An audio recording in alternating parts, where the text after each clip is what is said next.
"I am going back to Elena," Adrian Vale said, his voice so calm that Claire almost missed the cruelty of the next sentence.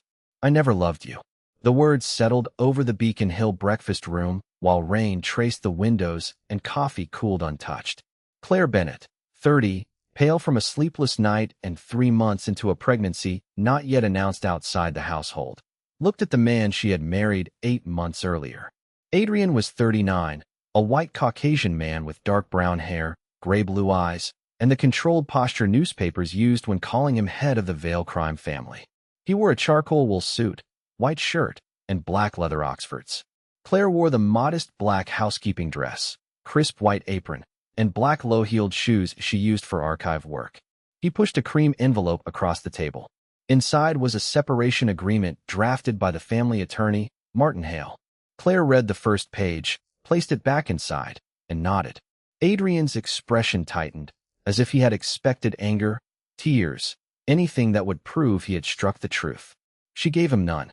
Before becoming his wife, Claire had been the white-gloved maid assigned to the private floors of the Vale house, a white Caucasian woman with auburn hair, green eyes, and a stubborn habit of noticing what other people overlooked. She had learned that shouting rarely changed a powerful man's mind. Records sometimes did. The night before, while completing an inventory Adrian had authorized after his mother's death, Claire had found an old household archive box that should have contained insurance policies and property appraisals. Instead, beneath a stack of routine invoices, she discovered a copy of a trust amendment transferring a decisive block of Vale Foundation voting shares to a shell holding company controlled by Elena Rossi, Adrian's former fiancée. The signature appeared to be Adrian's mother's. The date was 6 weeks after the woman had lost the physical ability to sign her name. Claire had photographed nothing and removed nothing. She had simply logged the box number, closed it, and left a written note for Adrian. By morning, the box was gone. Then came his announcement. Adrian told her Elena had produced emails showing Claire had offered private family documents to a financial reporter. He said the board was already questioning his judgment. Lenders were nervous, and Elena had offered to stabilize the foundation if he restored her formal advisory role. Claire asked one question. "Did you verify the emails?" Adrian stared at her. "Martin says the headers are authentic." "That is not what I asked." His jaw hardened. "You have until Friday to review the agreement." Claire rose, one hand resting briefly against the back of the chair rather than her abdomen. "Then I will use the time." At the doorway, Adrian called her name. For 1 second, the man behind the reputation sounded uncertain. Claire turned. He said nothing more. She walked upstairs to the small study that had once been her staff office, opened the household inventory ledger, and found that the missing archive box had been signed out at 2:14 that morning under her own employee code. Claire knew the code had not been used by accident. She had surrendered her staff credentials the week she married Adrian, and the household administrator had deactivated them in writing. Someone had reactivated an old identity, moved the archive box, and created a record that made her look responsible. She printed the access entry, then stopped herself from assuming it proved innocence. A record could be falsified in either direction. What mattered was where the record came from and who could confirm it. She called Nora Finch, the townhouse operations manager and one of only 3 people Adrian trusted with the private service systems. Nora checked the archived credential report while Claire waited. "Your code was restored yesterday at 9:06 p.m., she said. "Authorized from Mr. Hale's administrative account." Claire felt no triumph, only a deeper chill. Martin Hale had represented the Vale family for 24 years. His signature sat beneath Adrian's on the separation agreement downstairs. Claire asked Nora to preserve the system logs without altering them and send copies directly to the outside compliance firm that already audited the foundation. She did not tell Nora what conclusion to draw. The question was not whether Claire could have touched the archive room. She had been asleep in the house. The question was why someone needed her old code to say she had.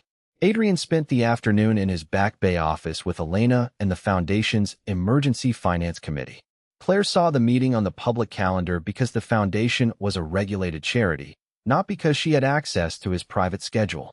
She reviewed the inventory trail she had created during the past month. Every archive box carried a tamper-evident paper seal with a handwritten sequence logged in duplicate. The missing box had been sealed as B417. At 4:30, A courier delivered a letter from Martin instructing Claire to stay out of document storage areas pending an internal review. The courier receipt used the same private messenger company that had transported sealed Vale records for years. Claire called the company and asked whether it retained chain of custody data for Foundation materials. The dispatcher said yes, but records required a formal request from authorized counsel or the Foundation's compliance officer. Claire thanked him and hung up. She could not legally demand what she wanted. She could tell Adrian where to look. When he returned after 9, she found him in the library. "Your attorney restored my old employee code before the archive box disappeared," she said. Adrian's face changed. "That is a serious accusation. It is a log entry, not an accusation." She placed the printout on the desk, asked compliance to preserve it, then asked the courier company whether B-417 ever left this house. Adrian looked at the page. "Why would Martin frame you?" Claire met his eyes. "That is the first useful question you have asked me today." Adrian did not apologize. By midnight, however, he had called the Foundation's outside compliance officer and ordered preservation of the access logs, courier records, and email evidence Elena had presented. Claire heard the calls from the second-floor sitting room, where she had moved her things after refusing to share the primary suite while the separation agreement remained on the breakfast table. She was not punishing him. She was establishing a boundary. The next morning, Adrian asked to speak before he left for the office. He stood in the doorway rather than entering. "Compliance confirmed Martin's account restored your credential." Claire closed the household ledger. "And the courier?" A sealed box left the townhouse at 2:31 a.m. It was delivered to Martin's office at 3:08. "Who signed the pickup request?" "The digital request says you did." Claire gave a tired half-smile. "Of course it does." Adrian looked older than he had 2 days earlier. He told her the suspicious emails had been forwarded from an address resembling hers, but using a hidden character in the domain name. The compliance officer noticed it only after viewing the raw routing data. Martin had not, or had claimed not to. "Elena says she received them anonymously," Adrian added. "Do you believe her?" He hesitated. "I believe I need facts." Claire stood. "Then we finally agree." Their temporary alliance began with rules. Adrian would not ask Claire to access private employee data or handle restricted Foundation documents. Claire would not conduct secret searches in his house. All evidence would go through outside compliance or independent counsel.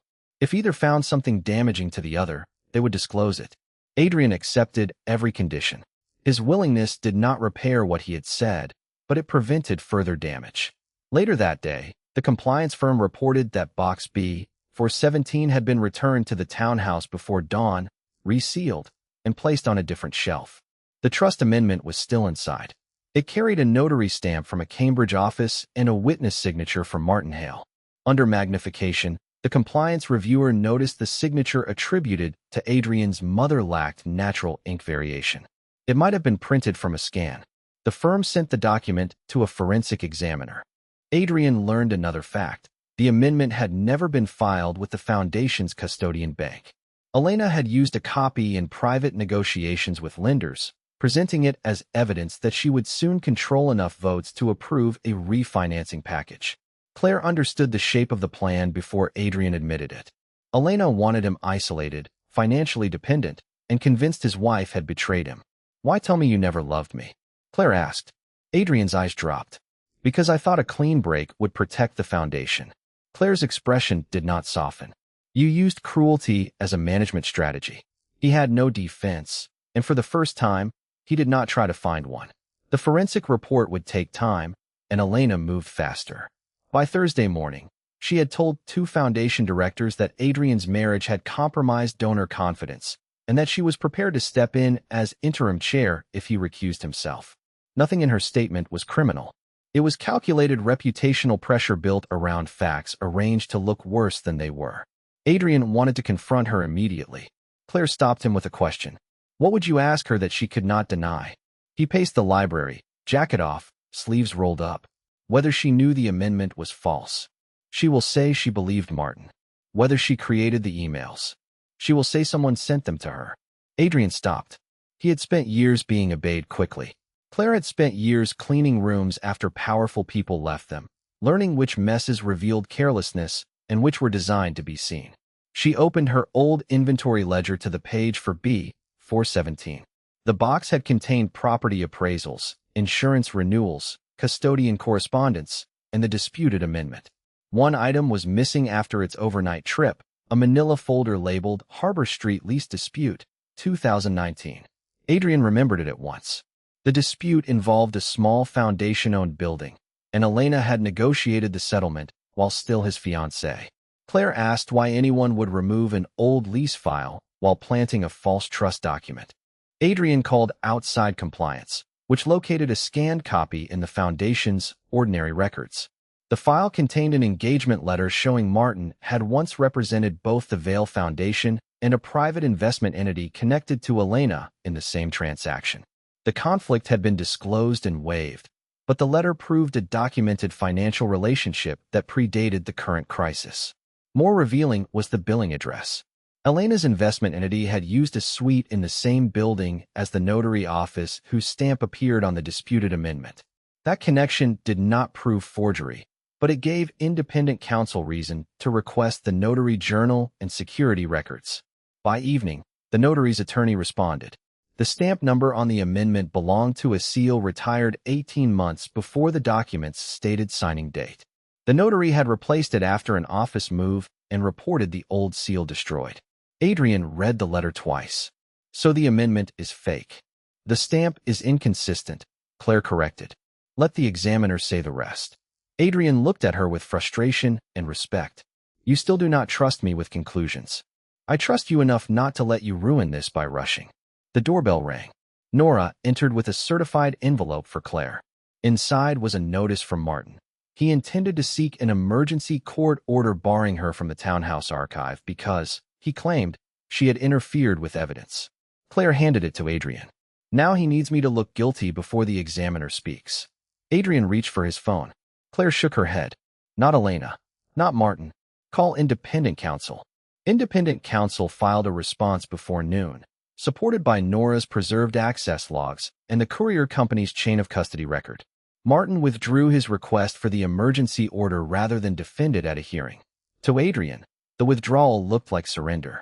To Claire, it looked like a man trying to avoid sworn questions.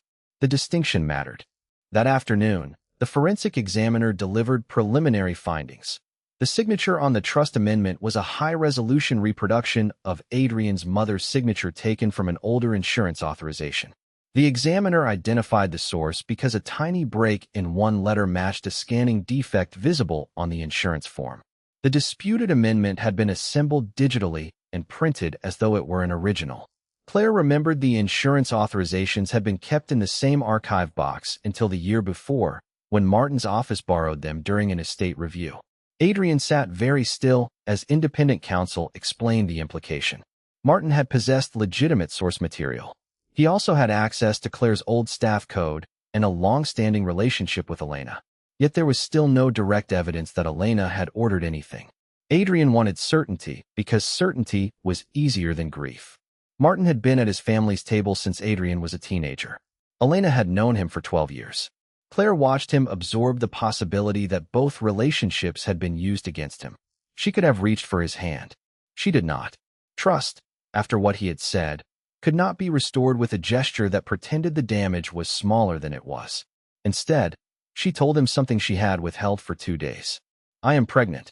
Adrian's face emptied of every practiced expression. He stood, then stopped himself as if he understood he had no right to cross the room without invitation. How long have you known? 9 days. Why did you not tell me? Claire looked at the separation agreement, still lying unopened on the side table. I planned to tell you at breakfast on Tuesday. He closed his eyes. When he opened them, his voice was lower. And then I said I never loved you. Yes. That was not true. I know what you felt when you said it. Fear. Pride. Control. I do not know what you will choose next. Adrian asked what she needed.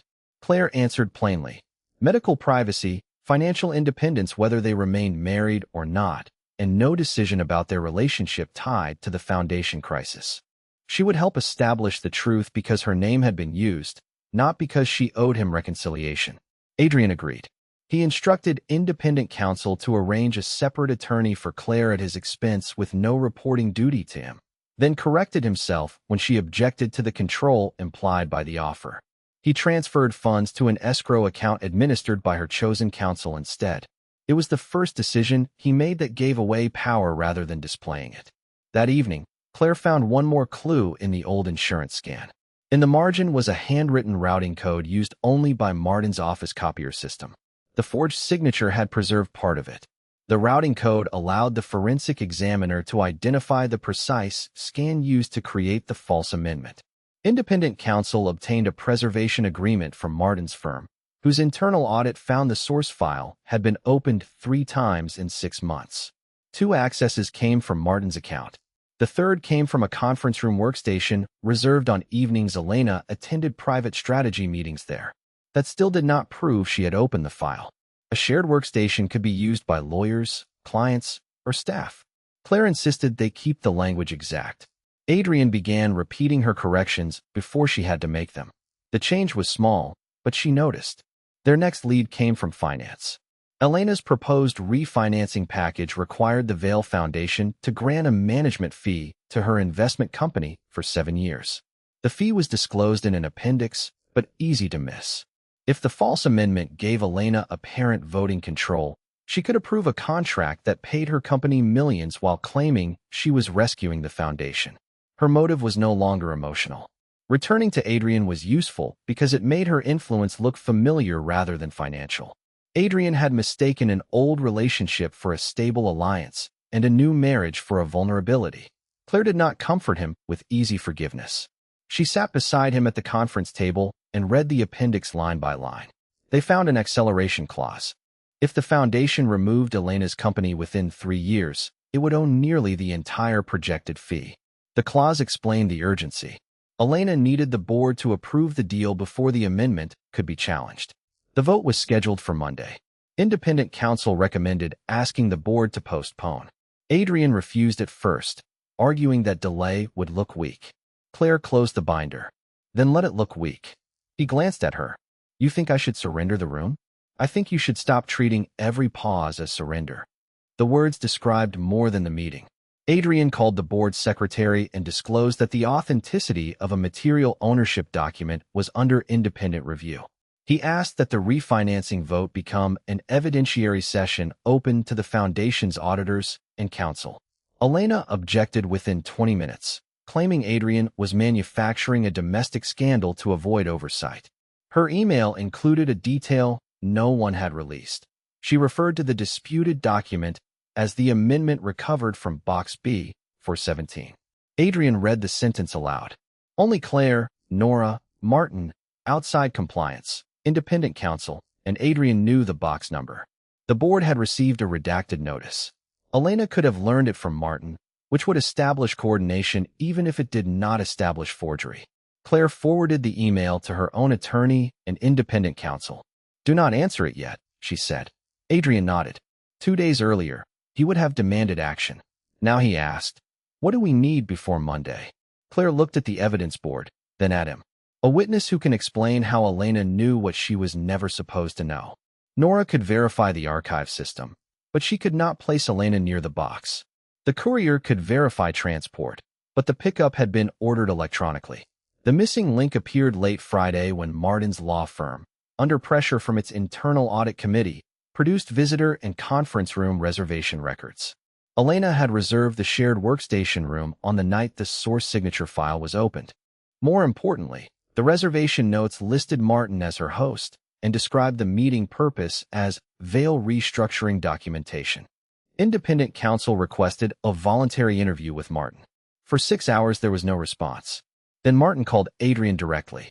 Adrian put the call on speaker only after telling Martin that independent counsel and Claire were present. Martin sounded exhausted. He said Elena had asked him months earlier to prepare scenarios showing what would happen if an old draft trust amendment had been signed before Adrian's mother became ill. He claimed he believed it was hypothetical. Later, Elena asked for a clean copy of the insurance authorization as a signature reference for estate presentation consistency. Martin provided it. He also admitted reactivating Claire's old credential after Elena told him Claire had stolen records. He said he used the code to move B, 417 because he wanted to see what Claire had logged before the foundation audit found it. Why use her code? Adrian asked. Silence followed. Martin finally said, "Because if the box became an issue, I did not want the move attached to me." Claire felt Adrian tense, but his voice stayed controlled. "Did you create the amendment?" Martin said no. He admitted concealment, conflicts of interest, and helping Elena build pressure on Adrian, but denied assembling the false document. Independent counsel told him his testimony would need to be formal, recorded, and supported by the firm's records. Martin agreed. He also supplied an email from Elena 4 months earlier. In it, she asked whether a scanned signature could be cleaned for a historical presentation and whether retired notary details remained visible in old files. The questions were suspicious but not conclusive. Claire focused on the attachment list. One file had an internal date code. Nora recognized it from the Household Archive Index. It corresponded to a photograph taken during the 2019 Harbor Street lease closing. The image showed the old notary seal on a routine document. Elena had both the signature source and obsolete seal reference before the false amendment appeared. Adrian asked Claire what she thought. "I think Monday is enough to stop the refinancing," she said. "It may not be enough to prove who built the document." "And us?" The question came quietly. Claire looked at him. "Monday is not about us." He accepted the answer. Before they separated for the night, Adrian handed her the unsigned separation agreement. This should never have been used as leverage. He made no demand. "Keep it, discard it, or have your attorney revise it. The choice is yours." Claire took the envelope because, for the first time since Tuesday, it felt like a document rather than a threat. Monday's evidentiary session took place in the Vale Foundation's Boston conference room with 11 directors, the external auditor, independent counsel, Adrian, Claire, Elena, and Martin present. No press had been invited, but the board agreed that a written summary would be released afterward because donor confidence depended on transparency. Elena arrived in a charcoal suit and greeted Adrian with the composure of someone expecting a negotiation. She did not acknowledge Claire until the chair asked all interested parties to sit at the same table. Adrian opened with a disclosure that surprised everyone who knew his reputation. He admitted that he had allowed personal suspicion to influence his judgment, that he had considered Elena's refinancing proposal before the underlying trust document was authenticated, and that he had wrongly accused his wife of leaking records. He did not excuse himself by describing the emails as convincing. He said responsibility for verifying them had been his. Claire watched Elena's expression change. Adrian had removed the advantage she expected, his need to defend his pride. Independent counsel then presented the evidence in order. Nora authenticated the archived credential log showing Martin's administrative account restored Claire's old code. The courier company's custodian certified that Box B, for 17, traveled from the townhouse to Martin's office and back during the night. The forensic examiner explained that the signature was a reproduction from an older insurance authorization. The notary's records established that the seal number had been retired before the amendment's stated date. Martin confirmed his prior relationship with Elena's investment company, his removal of the box, and his decision to conceal that removal under Claire's credential. He also authenticated Elena's emails requesting signature and seal references. Elena's lawyer argued that none of those facts proved she assembled the amendment. Independent counsel agreed. Then the external auditor addressed the financing proposal. The 7-year management fee and acceleration clause were projected on the screen, along with Elena's email referencing Box B, 417, before its number was disclosed to the board. Elena said Martin had told her the number. Martin looked down at his hands. "I did not," he said. The room went silent. Elena turned toward him. Martin continued. He had told her there was an archive issue, but he had never mentioned the box identifier. Independent counsel produced one final record obtained that morning from the law firm's document management system. A draft file uploaded from Elena's guest account during the conference room reservation 4 months earlier. Its deleted metadata description contained the phrase B417 amendment. The draft itself had been overwritten, but the audit log preserved the file name, timestamp, account, and file hash. Elena could still argue someone else used her guest session. Then she made the mistake that ended the uncertainty. That upload was only the clean version, she said sharply. Martin had the original. No one had suggested there were versions. The chair asked her to repeat the statement. Elena's lawyer placed a hand on her folder and requested a recess. Adrian did not look victorious. Claire did not feel victorious. They had watched a scheme collapse because its architect had finally spoken beyond what the record allowed.